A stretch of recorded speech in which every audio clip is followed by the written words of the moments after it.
Sometimes love isn't enough.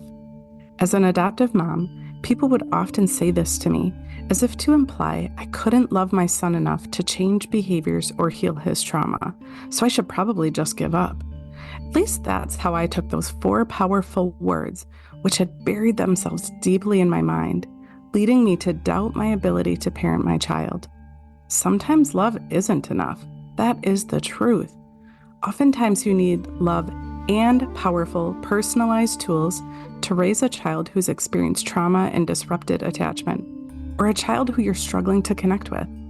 I am on a mission to help parents raising kids with a tricky past to show up with unconditional love and practical tools to lovingly manage even the most challenging of times. Be sure to subscribe to our podcast and follow us on Instagram and Facebook. Plus, if you like what you hear, I'd love for you to leave a review. Now let's get to the good stuff.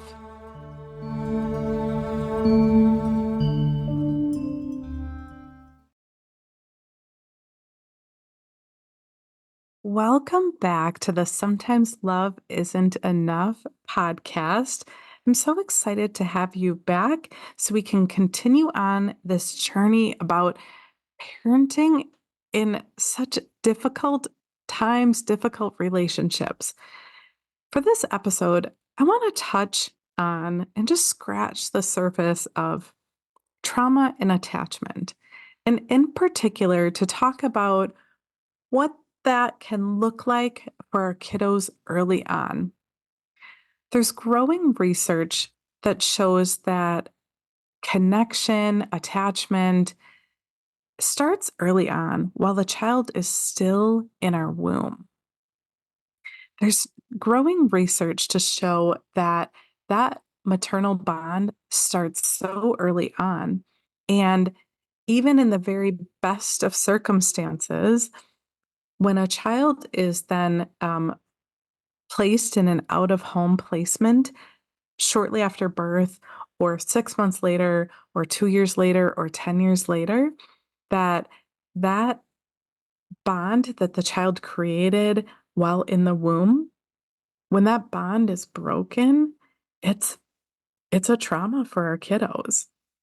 And we are hearing more and more stories from adoptees who so resonate with that thought that adoption is traumatic.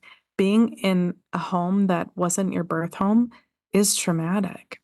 And so I want to just start with that because although I think that this podcast is for you, whether you're a bio parent, an adoptive parent, if you're struggling to connect with your children, this podcast is for you. We will be touching on all kinds of parenting topics, specifically around the difficulties of connecting with our kids and trying to handle challenging behaviors. But it is in my heart to help spread awareness and help advocate for our kids who have gone through tricky times in their first couple of years. Because I think oftentimes this is brushed under the rug. I think oftentimes, I was thinking about this, but I remember shortly after I adopted, um, one, our caseworkers were so lovely and so supportive, but I feel like how do I say this nicely? I feel like they were trying their very best to make sure that the adoption went through and was finalized, to make sure that our son had a home. And sometimes I think that meant glossing over what were the potential bigger issues. Our son spent 5 years with his bio mom. It would be extremely unexpected for somebody to spend that much time with somebody that they love and have the transition go swimmingly well, right? But I remember shortly after we adopted, we went to the movies, and my son was really into Legos. And I remember watching the movie. It's such a cute movie, and it has a great story behind it. But I remember as they started saying that song, which I won't sing here on the podcast, I promise, but there's a song about that, the people in Legoland sing about everything is awesome or something to that effect, and it was presented as if, like, we're going to pretend like we're all happy and put on our happy Lego face, even though they might have, much different feelings underneath the surface, and it was this expectation from the Society of Legoland that all of the Lego people were supposed to pretend that they were happy and they loved their job even though they might have been miserable. And I remember thinking about the irony of that as it's probably one of the first movies that we took our son to. And I remember thinking, wow, I'm resonating with the Lego people right now. I remember thinking how, how I felt like that's what the adoption world was, is just put a smile on and pretend like you're a happy family and don't let anybody know if things aren't going well. That's how it felt to me. I'm not saying that people said those words, but that's how it felt. Like, just pretend like everything is good because if things aren't going good, it might be because I have failed as a mom. And that's not how I wanted to be as a mom. But I I quickly learned and experienced the impact of trauma in our home. And so what we know about trauma is that when a child experiences early complex trauma, so that means repeated, oftentimes in the hands of a trusted caregiver, when a child experiences complex trauma early on, when a child experiences disrupted attachment early on, it can have a profound impact on not only their ability to connect with others, to build relationships, but it has a um, physiological impact on the way that their brain develops. So, what does that mean? Well, that means that when a child early on experiences neglect or abuse, um, or even disconnected attachment from a parent, that it changes the way that their very rapidly developing brain develops. And so research can now show us that kids who've experienced trauma early on, certain structures in their brain are larger than expected or larger than average, and other parts of their brain are less dense and hadn't fully developed. So, what that looks like when our kids get older is kids who are kind of in that fight or flight mode all of the time, where they're literally, figuratively, whatever, ready to pounce at any moment.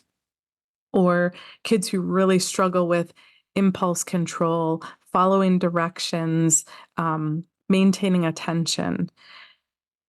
That early trauma and disrupted attachment can have such a profound impact on our kids. And as parents, when we're trying to connect and love and bond with our kids, those kind of results or the consequences of that early trauma can, for many of us, put such a wedge in our relationship. What it can look like in many homes is when a child has experienced disrupted attachment.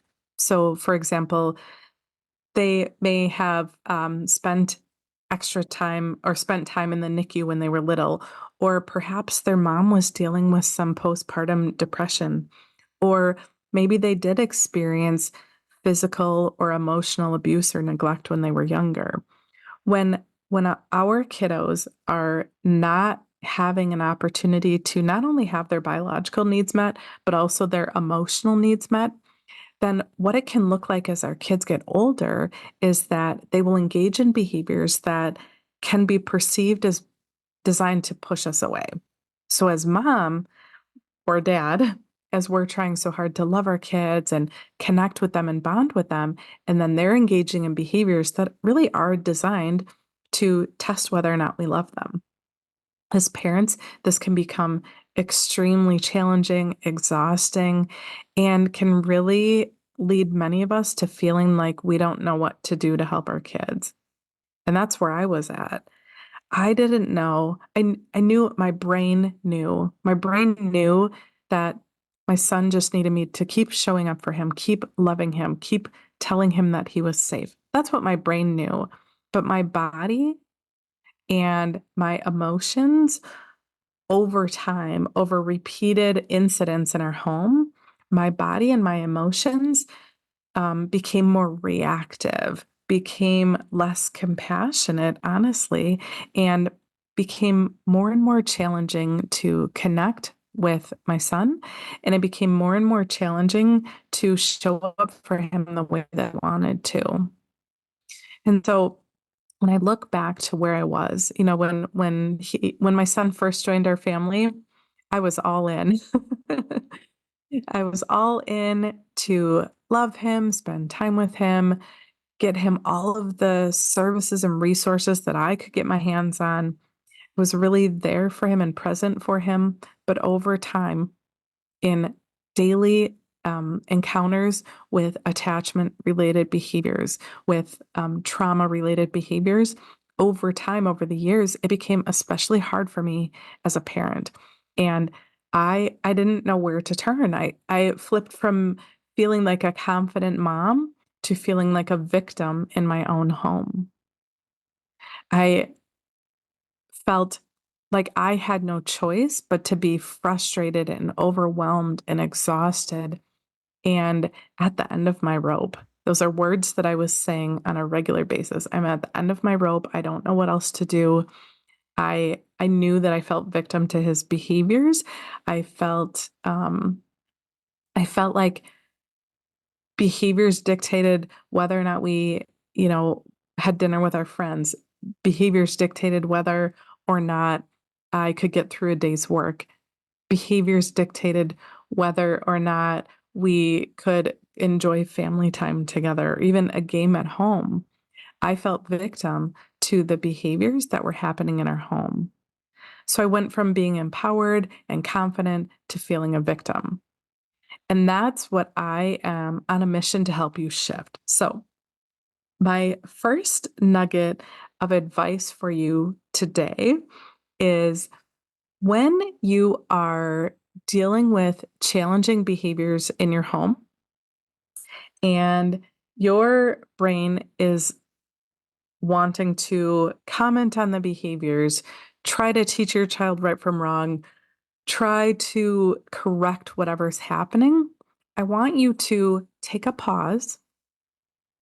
So your child is screaming, kicking, yelling, I don't know, breaking something, as long as they're not in imminent danger. I want you to take a pause, maybe even take a step back and ask yourself, what does my child need from me right now? If I were to ask myself that question several years ago when things were so tricky and really listen to what my gut was telling me, the answer would not have been what I was doing. What I was doing was telling my son that he, made a mistake or couldn't engage in that behavior or that he could hurt somebody or he could get hurt, whatever it might be. My reaction over time became um, trying to teach him, trying to correct the behaviors, which did not at all address the real need, which was connection and safety. So that's my challenge for you as we wrap up this episode is the next time that your child is having a behavior, a meltdown, whatever it might be, I want you to take a step back and ask yourself, what does my child need from me right now? Because chances are what they need from you probably isn't what you've been giving them. At least if you're struggling like I was, then chances are what they need isn't what you've been giving them. So I hope that you found this so incredibly helpful. I would love your comments and feedback, and we will talk soon.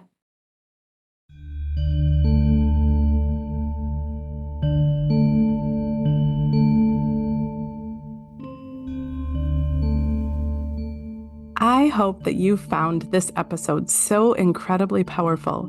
Thank you for joining us for Sometimes Love Isn't Enough. If you resonated with what you heard here, please subscribe to this podcast and give us a review. You can also follow us on all the socials. Check the show notes for all the details about how to start tackling behaviors and creating a powerful, loving relationship with your child, a child who needs your love the most. And if your gut's telling you that it's time for a change now, book a free consult. I'd love to help you love unconditionally and show you that you have that power within you.